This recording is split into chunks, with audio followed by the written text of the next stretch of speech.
everybody out there. Can you hear me way in there? Okay, it is 6:30. So I'd like to call this meeting to order. We do have a quorum.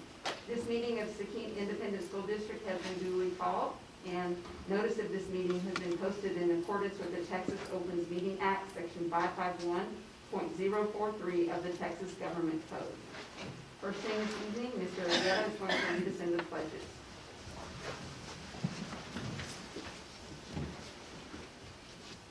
I pledge allegiance to the flag of the United States of America and to the republic for which it stands, one nation, under God, indivisible, with liberty and justice for all.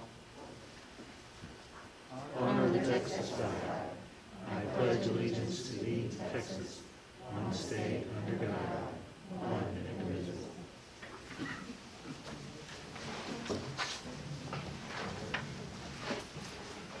All right, I'm going to give us all a bit of time for a moment of silence.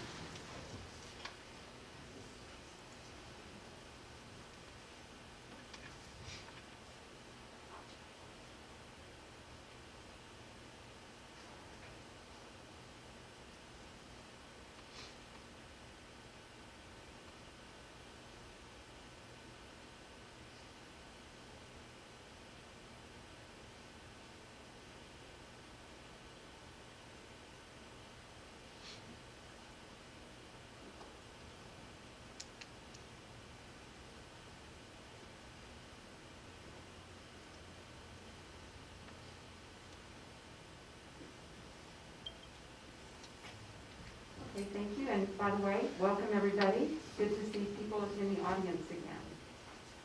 First up on our agenda are our superintendent announcements. I'm turning it over to Dr. Gutierrez. Good evening, Seguin ISD. Here are a few announcements about upcoming events and examples of our students achieving great things. In an effort to begin discussion on the upcoming 2020-2021 school year, I am hosting a virtual town hall meeting on Thursday at 5 p.m. The two topics that I will be discussing are what our COVID protocols might look like, to include our transition to face-to-face learning and the intersession calendar. Our entire school community is invited to attend the webinar, and login details can be found at seguinisd.net and on our social media sites. Also on Thursday evening, our Lady Matador softball team begins a playoff series with Leander. First pitch at Westlake High School is at 6 p.m. Game 2 is Friday at 5 p.m. And Game 3, if needed, is 30 minutes after the conclusion of Game 2. This marks 7 straight years that the Lady Mats have made the playoffs. Best of luck to our young ladies and Coach Garcia for another softball playoff run. The state track meet is May 7th, and we have 5 Matadors who will be in Austin to compete thanks to their success at the regional level. Nyla Harris placed second in the 100-meter dash, while Tristan Moreno, Marquis Washington, Michael Cornelius, and Christian Sefji placed second in the boys 4x200 relay. Congratulations to these students, and do your best at state.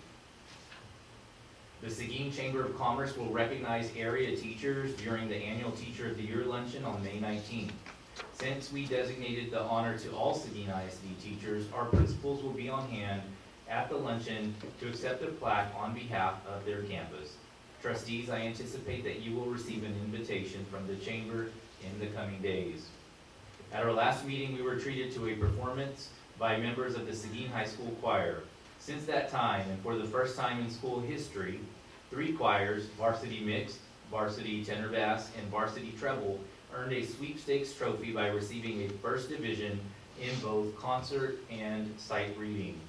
A 4th choir, non-varsity treble, earned a first division plaque in concert. Barnes and Breezy Meister Middle School's choirs were successful during their performances last month, and as a result, every Seguin ISD choir earned at least a first division in concert. Leo Garcia serves as the director of Seguin ISD choirs and Seguin High School choir director. The Matador Color Guard just finished up a very successful winter season. At the final contest of the season, the Color Guard received a 1 rating from all of the judges. The circuit awarded the program with a master rating, which is the highest rating a color guard can receive on the state level. Heather Brown is the Seguin High School Matador Color Guard Director. As we get closer to the end of the school year, the calendar begins to fill up with fine arts events, senior banquets, and other special events. We will keep our community updated on social media about the various band, choir, theater, and other student-based happenings. As of this evening, we are 31 school days away from summer. So let the countdown begin. Thank you. All right, it just sounds like we're getting somewhat back to normal, and it's so good to hear all these wonderful things happening in the district, and it is always a great day to be a Matador. Moving on to our agenda, item 2, we're going to be skipping that this evening and moving right on to item 3, which is audience with the board, where we designate time for audience participation to hear persons who desire to make comments. This evening, we did not have anyone sign up to make comments to the board.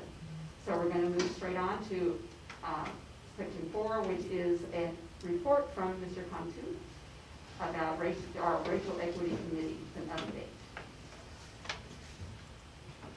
And Ms. Polk, she's way in the back, I couldn't see her. There's a pillar in the way. Good evening, members of the board, President Thomas Jimenez and Dr. Gutierrez. This evening, Ms. Polk is going to take the lead and share the slide deck with you all and go through the work that the Racial Equity Committee has embarked on since the beginning of the school year, and then of course we'll be available for questions after all. So I'm going to turn it over to Ms. Bethany Polk, who's our Director of our School Plan and Transformation Grant. Good evening. Thank you for allowing us to present our progress and the status of the committee. We are all really excited about this work and really excited to share with you where we are. All right. So, at the beginning of establishing the committee, it was really important that we really, I'm sorry, can I take this down a little bit? Thank you. It was really important that we ground the work in our district vision and mission statements. We really wanted to make sure that everything that we do and everything, all of our guidance is really grounded in and working towards the mission of cultivating, inspiring, and empowering students to learn and grow. And we strongly feel that the creation of this committee has really allowed the committee members to be active believers, critical believers and advocates for that mission. And so the overview of the committee is really to establish a framework that aims to eliminate any bias, prejudice, or discrimination that may negatively impact student achievement and learning experiences, and to promote a learning experience that offers respect, equity, diversity, and inclusion throughout Seguin ISD. And so again, the reason that I read this is that basically everything that we do, we make sure that we are tying it right back to the overview, right? All right, so jumping into a brief timeline of where we've been and kind of where we are in next steps. The request for committee members to actually go to join went out in October of last year. And at that time, as responses came in, the superintendent's leadership team decided that everyone that applied to be a part of the process would be honored.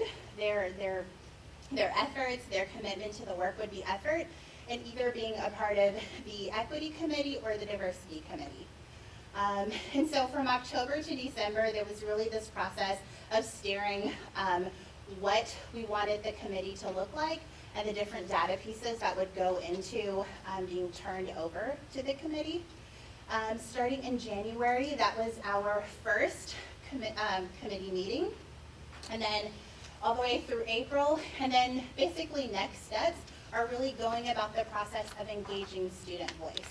And then going on into the next year.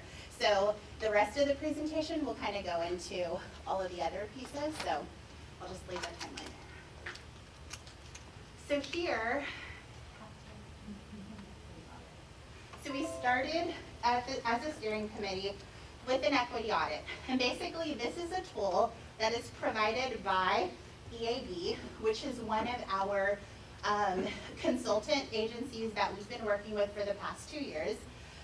They have this assessment that districts across the United States and the universities and colleges can use to really kind of assess where they are. And so if you'll scroll through a little bit, a little more. There are 2 sections to this audit. We just went through section 1 so far. Section 2 is an additional part that starting fall of 2021, the Equity Committee will go through that. But you keep going a little bit. Keep going. A little more, right there. Okay, so basically all of the different topic areas are broken down in this way, where you have the topic, and then you have some short and long-term strategies, and then you have this check boxes that says not in progress, and then some things to do to get started. So basically, in each of these different categories, the lower our scores are, the better off we are, right? Because if we check something, that means that it's not something that we're currently doing as a district, so we want to have as few check boxes as possible. And it's the same throughout the whole audit. If we can go back to the presentation. And so here you'll see all of the topics broken down by different strategy areas. And the 2 that are in bold, which are supporting student mental health and embedding anti-racist policies and practices, scored the highest out of all of the different areas. You will note that highlighting student engagement is also a high area, but it's not something that we specifically felt that one individual area or anyone in the district can individually do. So across the district, everyone is contributing to that. But specifically these 2, supporting student mental health and embedding anti-racist policies and practices, those are things that we felt that we could turn over to the Equity Committee to really kind of start making progress and making recommendations and going through doing an audit of all of our existing kind of structures and whatnot. And so based on the equity audit, we also knew that there was additional information that was missing, right? So nationally, according to the Department of Education, we know that African Americans are nearly 4 times more likely to be suspended in K through 12. We also know that as adults, according to the Bureau of Justice Statistics, they are 7 times more likely to be incarcerated. We also know that there was a massive study in the state of Texas that spanned across multiple years that really looked at all of the discipline in Texas and all of our public schools, which basically had several different findings, but one of them was that students who are suspended or expelled have a greater likelihood of contact with the juvenile justice system pretty soon thereafter, right? So based on all of the national and state data, and then we kind of looked at Seguin ISD. We know that in our district, as of this time, African American students comprise just over 4% of our student population. However, students are 12% more likely to be suspended or expelled, according to RDA data that came out last year. All right. So, given all of that, as we go into meeting as a committee, we know that we have our equity audit data, and we know that we have our the discipline data and the disproportionality that exists there, right? And so we said, all right, as a committee, we need to, let's again tie it back to our district beliefs, right? So we went through our district belief statements, which I know that there's a process for updating those, but the existing ones, right, at this time, we went through those belief statements and we said, so for the people in this room who have volunteered to be a part of this committee, which of these belief statements speak to you? Which of these most closely align to the work of this committee? And then what does it mean to you individually, right? So we said these are our district beliefs, These are individual beliefs, and then we kind of went through this process of working it out. And so here we just have, and you can't see it here, but we went through this process of writing on sticky notes, and we kind of posted different posters around the room, and everyone kind of said, like, spoke to how what really spoke to them. Like, this is the belief statement that really jumps out at me, and that my individual one, and it matches this. And you guys can kind of go through that a little. If we can make it smaller.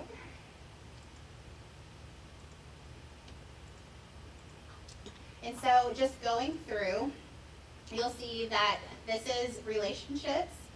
We have parent, community, and industry partners here. The learning experience should be engaging, relevant, and collaborative to meet the needs of all students.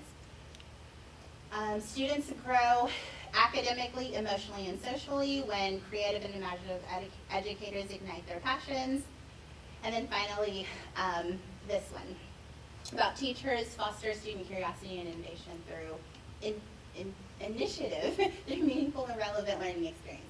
So basically, what this really kind of outlines is that very quickly, it became very clear that relationships were key, and that whenever the needs of all students are met, those are really the two things that really speak to the work of this committee, and that we always have to bring it back to that relationships and then socially emotional growth in meeting the needs of all students. To the presentation. All right, so from there, based on our values, the audit that we have, we really kind of talked about the need to operate from an intersectional lens. And so basically all this is saying is that intersectionality is a lens through which we look at all of the different identities that our students show up with, right? And how they are impacted and how their learning experience, their lived experiences are impacted by their different identities. So as an example, if I am a student who, this is not my country of origin, right? English is not my first language, right? My cultural values are not that of the dominant culture, right? And I have an identity that is within the LGBTQ identity, right? So if all of these things are true, my experience is not as simple as this one thing or this other thing, right? My lived experience is not even just the sum of all of those different things, it's all of those things layered, right, on top of each other, and then also bumping into or working with the other people that are in the room with me, right? And so that's what we're saying with intersectionality, is that we really want to have a lens in our work in this committee that really looks at different marginalized identities to really talk about the lived experiences of our students so that we can create or make suggestions for creating supports and engaging opportunities that meet the needs of all of our students.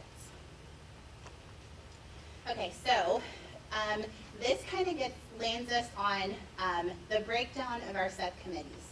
So you'll see that number 1 and number 4 come directly from our equity audit, right? That's our anti-racism initiatives and our student mental health needs.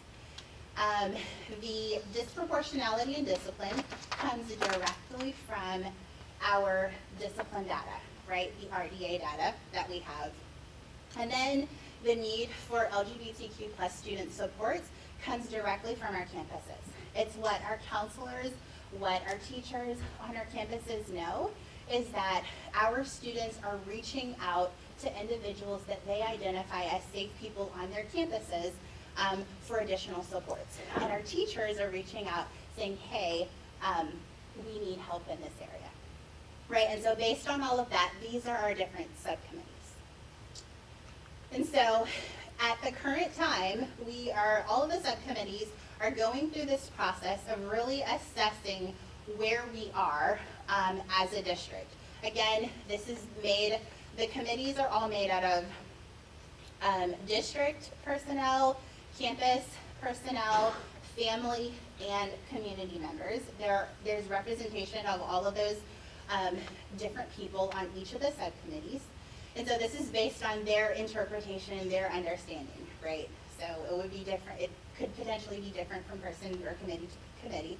But we can just take a brief look at that. And we won't go into the assessment, but this is basically kind of what this looks like. It starts with a description of the change, and then we give a score.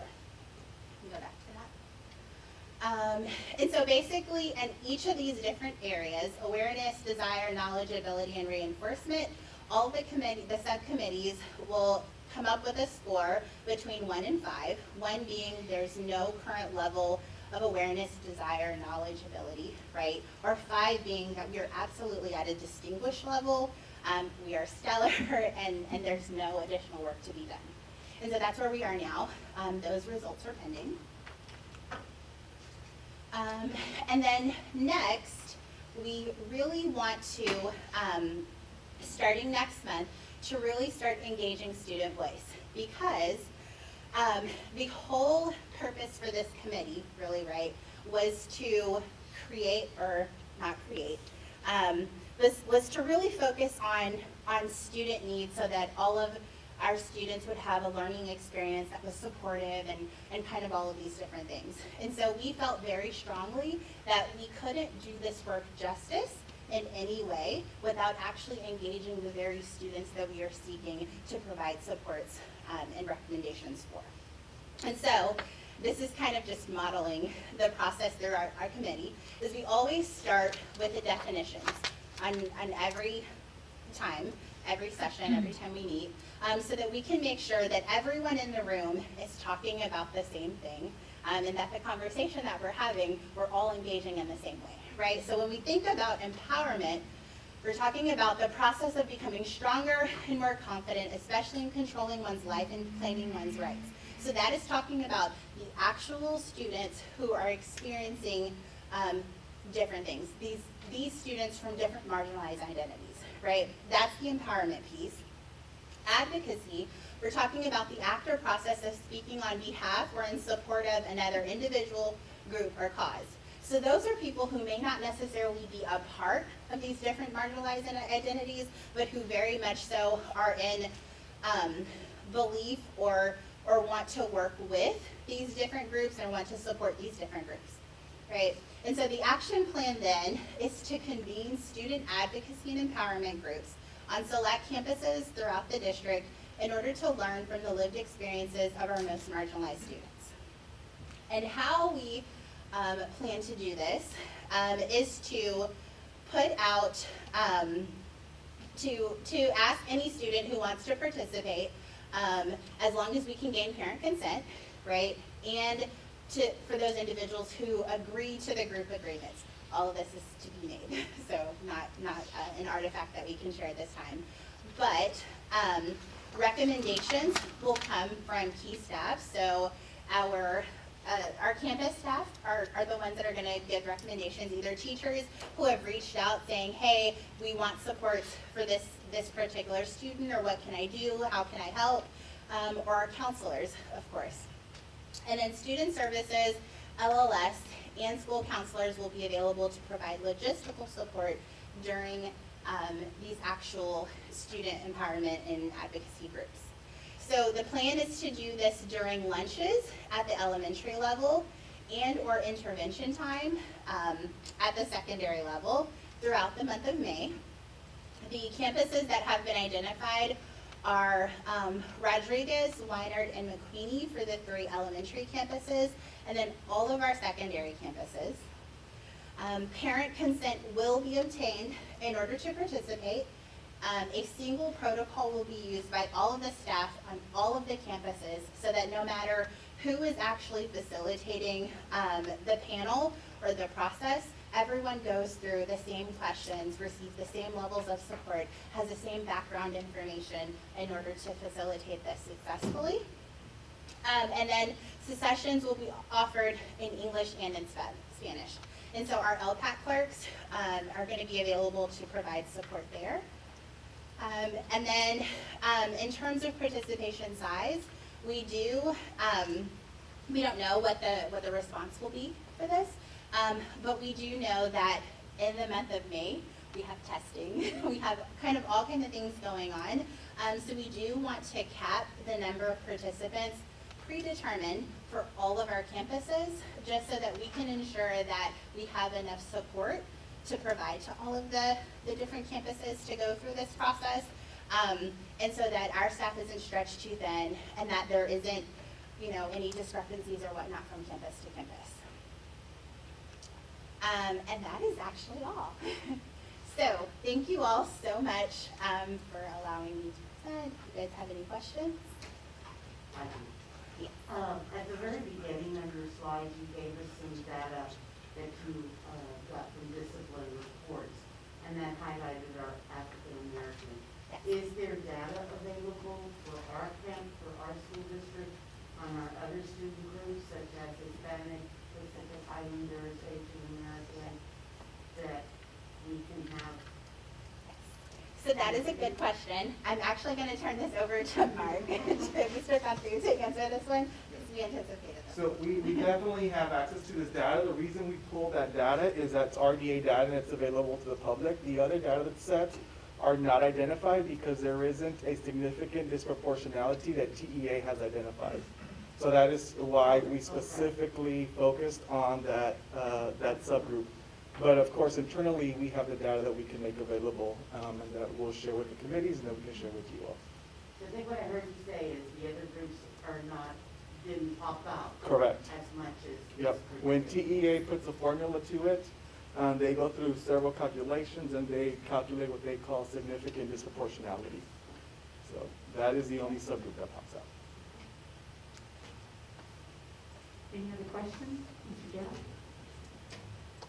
First of all, I would just like to thank the committee, and especially the committee members that participate, because it does take a lot of time to make some time, private time, to join these committees and participate. And this is a great job you guys are doing, so keep it going. I do want to recognize the committee members who are present today. If you would please stand.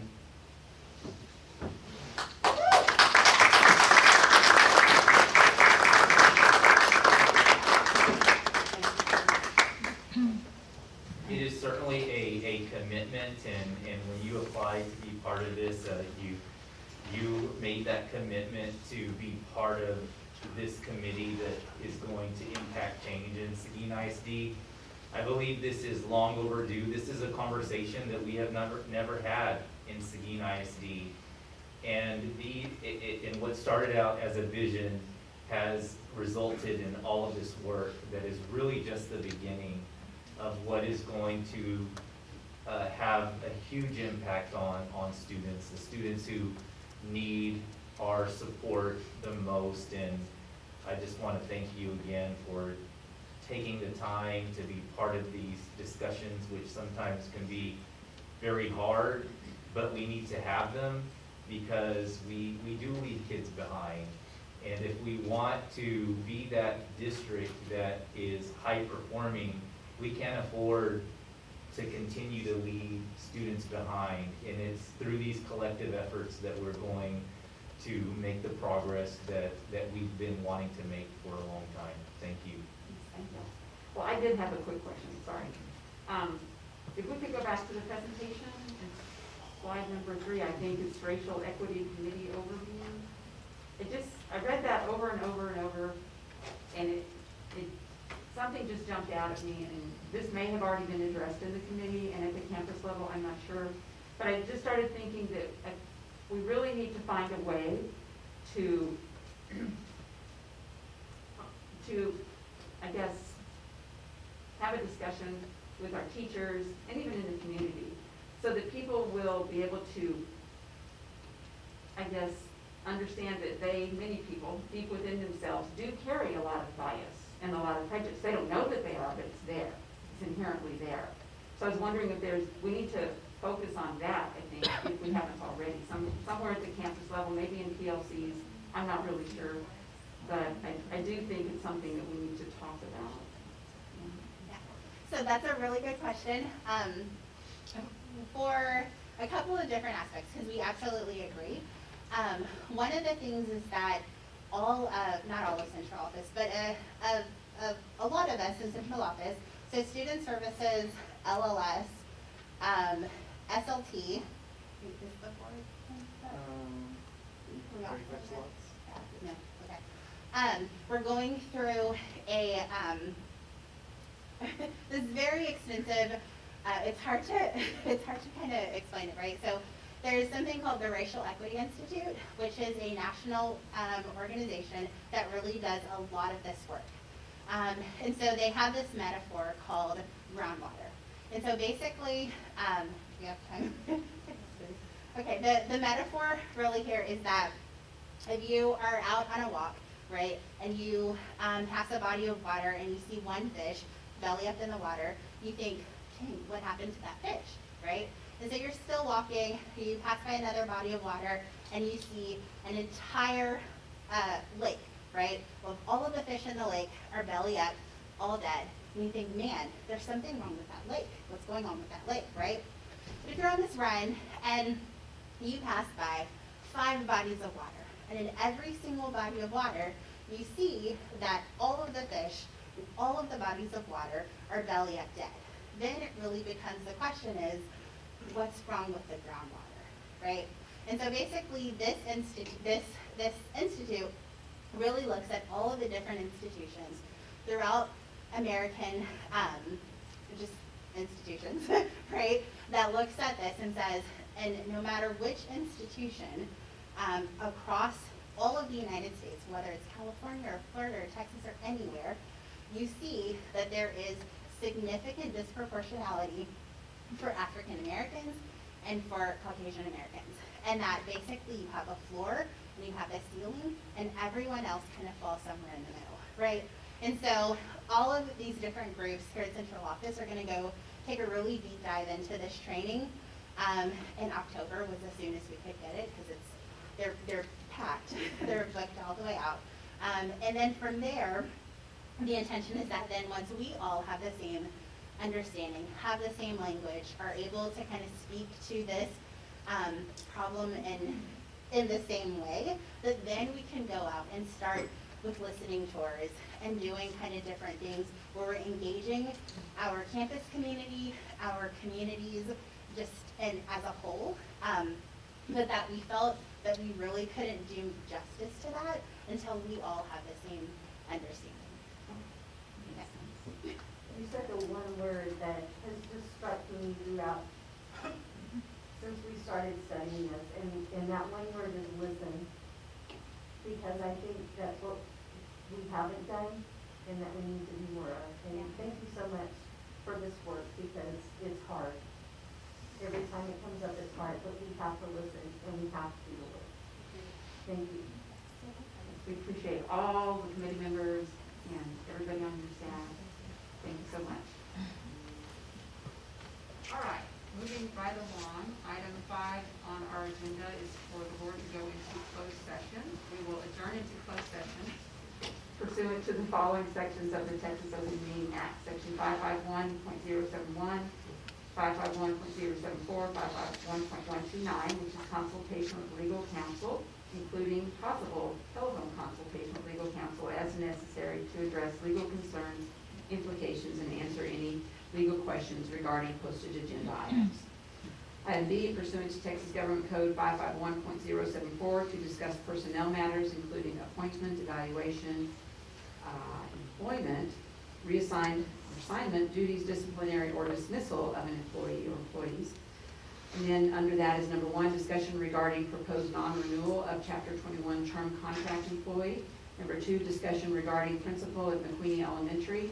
Number 3, discussion regarding academic dean at Seguin High School.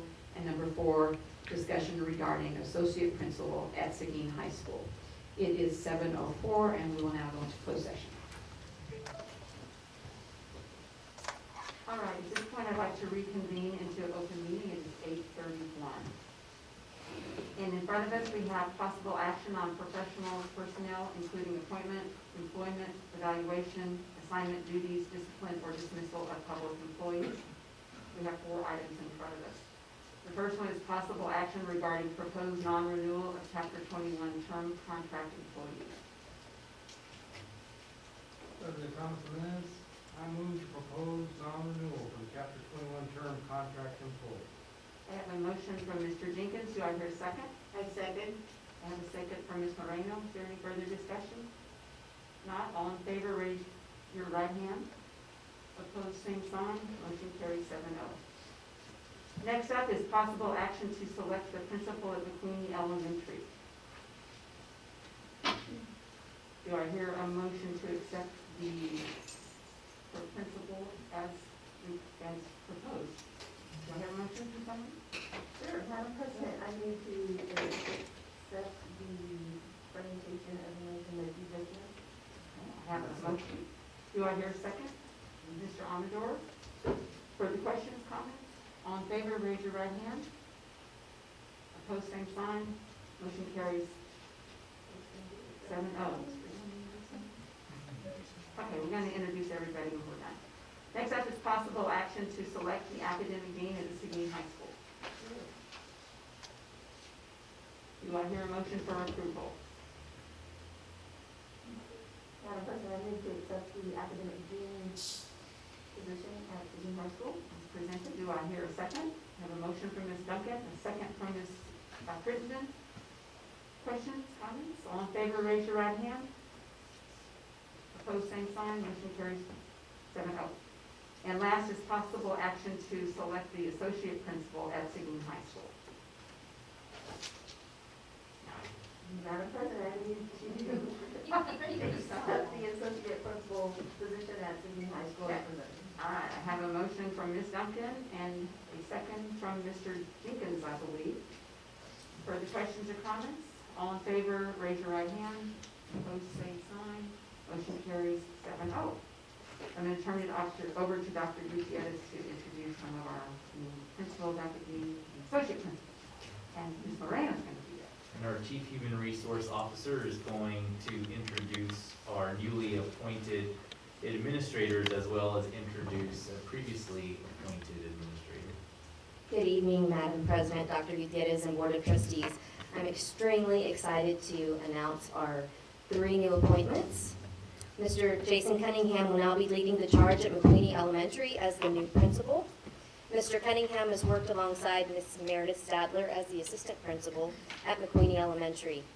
His experience with the campus and staff will be an added layer of stability with the change in leadership for the 21-22 school year. Mr. Cunningham is ready to lead his campus to excellence.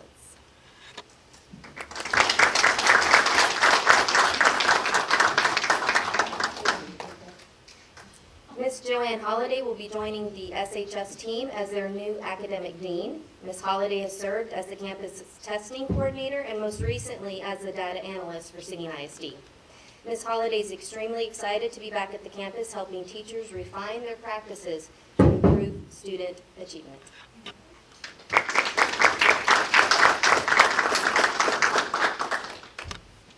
And lastly, Mr. Ryan Randolph is the new associate principal at Seguin High School. Mr. Randolph has been at Seguin High School as an assistant principal for 1.5 years. And during this time, Mr. Randolph has proven himself to be a systems-oriented leader that focuses on instruction as much as operations. Mr. Randolph has been instrumental this school year in conquering the many challenges associated with COVID and everything COVID. Mr. Randolph is eager to join Dr. Esquivel in providing consistent servant leadership with an academic focus.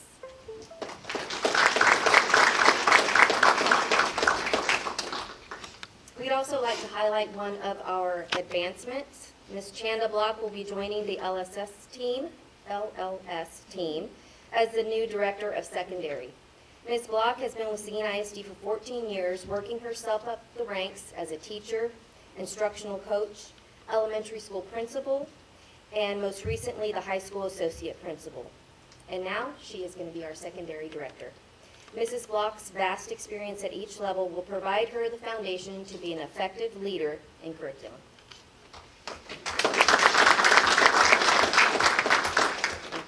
I think we still are trying to get used to the doctor title. Dr. Block. But just congratulations to these administrators. They are going to do outstanding things for the students of Seguin ISD. And if we will, we're going to do a quick photo walk. Y'all would come forward, please.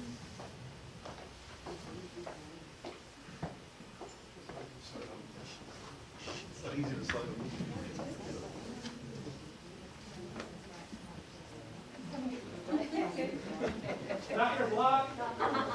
Yeah. It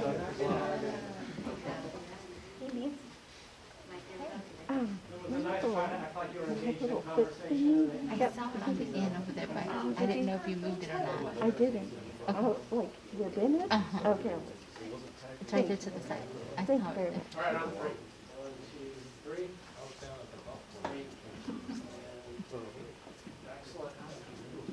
Congratulations.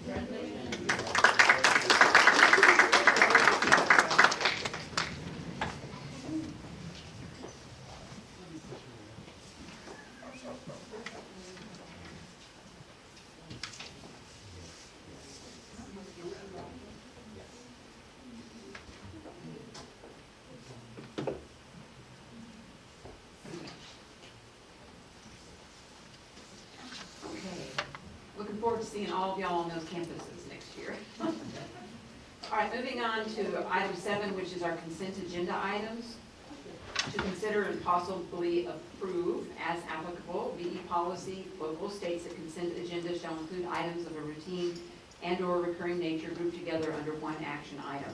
All such items shall be acted upon by one vote without separate discussion, unless a board member requests that an item be withdrawn for individual consideration. The remaining items shall be adopted under a single motion and vote as applicable. Item A, approval of the board minutes of the regular meeting, March 30th, 2021. B, approval of tax collection reports for March 2021. C, approval of proposed budget amendments and financial statements for March 2021. D, approval of donations received March 2021. E, approval of investment report for the third quarter ended March 31, 2021. F, approval of district-wide maintenance parts and services, which is RFP 2101. G, approval of district-wide HVAC systems maintenance equipment parts and services, which is RFP 2102. H, approval of district-wide special education services, which is RFP 2105. I, approval of district-wide waste removal services, RFP 2108. J, approval of district-wide student accident and athletic insurance, RFP 2109. Instructional materials allotment for TEAC certification is item K. Item L, possible action to grant superintendent hiring authority for certified personnel during recruiting season. Item M, information regarding the purchase of replacement coils and installation for Seguin High School from Johnson Controls, Inc. through Sourcewell Purchasing Co-op. Item N, Seguin Independent School District Cooperative Management Fees Report for 2020 through 2021. And item O, acknowledge the Public Information Act request for March through April 2021. Do any of the trustees want to pull any of these for separate discussion? No? If not, do I hear a motion to approve the consent agenda items? Ms. Crittenden has given us a motion and a second from Mr. Amador. No further discussion. All in favor, raise your right hand. Okay, opposed, same sign. Motion carries 7-0. Moving on to item 8, which are our action items. Item A is a proposed addition to the wellness and health medical treatment policy.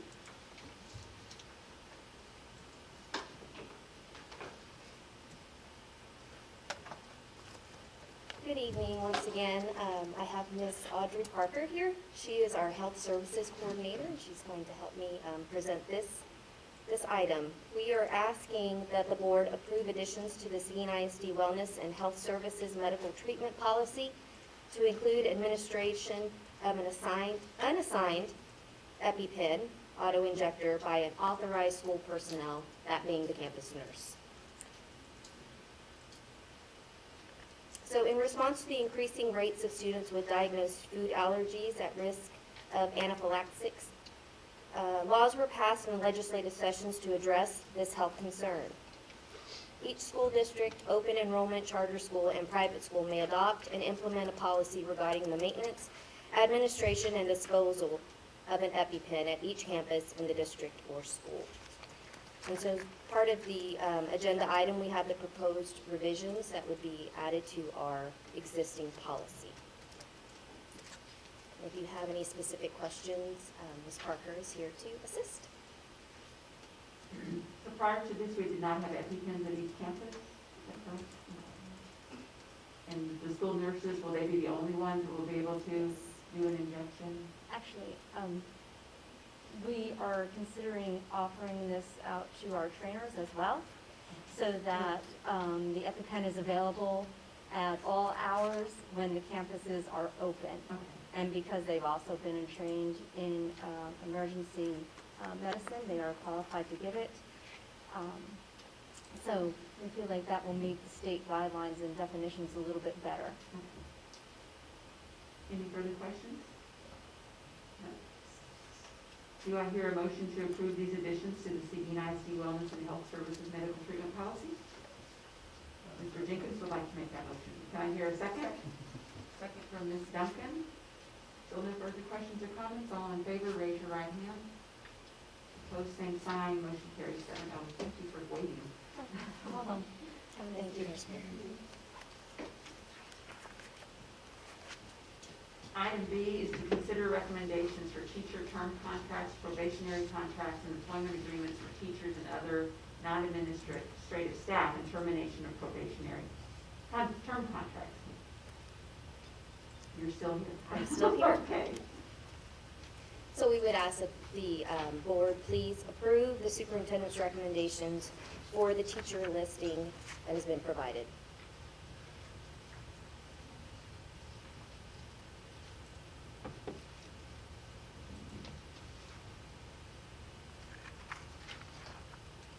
Any questions or comments? Everybody had a chance to look that over? Okay, so I hear a motion to approve the superintendent's recommendations for probationary contracts, term contract renewals, employment agreements for teachers and other non-administrative staff contracts, and termination of probationary contracts. Do I hear a motion? Thank you, Ms. Bridget. Do I hear a second? Mr. Amador. Further discussion? See some of you still reading? No? All in favor, raise your right hand. Opposed, same sign. Motion carries 7-0. And still here because we have personnel action for professional employees. Yes, ma'am.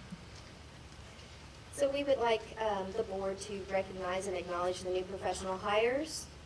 We have Amanda Arellon that is joining the HAB staff as an art teacher. We have Mr. Nathaniel Bryan, who has 6 years of experience. He will be the new social studies teacher at the high school, along with coaching duties. Mr. Joseph Longacre will be the offensive coordinator. He has 4 years of experience. And Mr. Matthew McDaniel will be the new defensive coordinator, and he has 11 years of experience.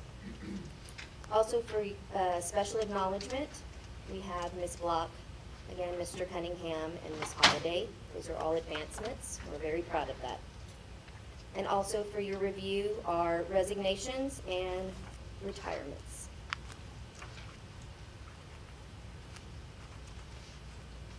Any questions for Mrs. Moreno about any of this? Okay. Not do I hear a motion to recognize and acknowledge the new professional hires for 2021 and the resignations as listed? So moved. Thank you, Ms. Moreno. Do I have a second from Ms. Duncan? Okay. All in favor, raise your right hand. Opposed, same sign. Okay, motion carries 7-0. Thank you. Thank you. Thank you so much. And last on our agenda is item 9, which is board comments and requests. Does anybody have anything they'd like to bring forward? I don't have a request, but I have a comment. Those 3 new hires in the athletic department, if ever you get the opportunity to visit with them, they're gonna tell you how excited they are to be in Seguin. They all come from Katy, and coming to Seguin is like, just an increase in their salary because the cost of living is so much lower here than it was in Katy. And they just love the community. They have fallen in love with the community, but most importantly with the kids of Seguin High School. So it's going to be an exciting time for us next year. No one else? Do I hear a motion to adjourn? Do I hear a second? Second. Okay, thank you, Ms. Moreno. All raised on hand, adjourn. It is 8:47.